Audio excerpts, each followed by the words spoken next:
best way to get your kids to eat a healthy breakfast is to give them new alternatives all the time. No one wants to eat the same thing every day. So this is Bircher Muesli, and it always seems to be a very big hit.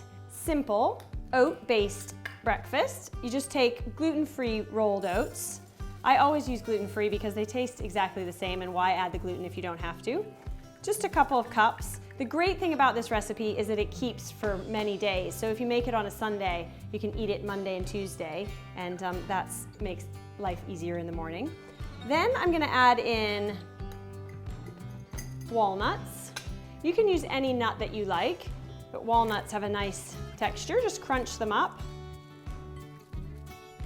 Then toasted coconut flakes.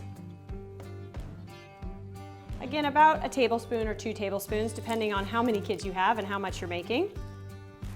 And then a small amount of dried cranberries, not too many because these are very high in sugar. Dried fruit has an immense amount of sugar in it, but just a little bit to give it that tart sweetness. And then fresh blueberries. Again, you can use frozen blueberries if you don't have fresh blueberries, but it's always nice to use the fresh kind.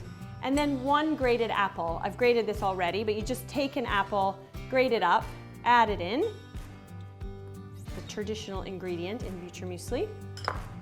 Squeeze 1 lemon, half a lemon, whole lemon, depends how much citrus you like. Then you're just gonna add in a little bit of cinnamon and cloves. Give it a nice depth of flavor. Touch of vanilla. So again, other than a little bit of cranberries, there's no sugar added to this breakfast, which is what kids need in the morning. Just give that a stir. Then I'm gonna add in coconut milk. Any dairy-free milk will do. Stir it up. And this is another one that's great to be made the night before because it has to absorb. The oats need to get really soft. So it's almost like a porridge. It's like a combination of muesli and porridge. Stir it up, put it in the refrigerator overnight or as long as you possibly can, and it's a great way to add something new into your breakfast repertoire.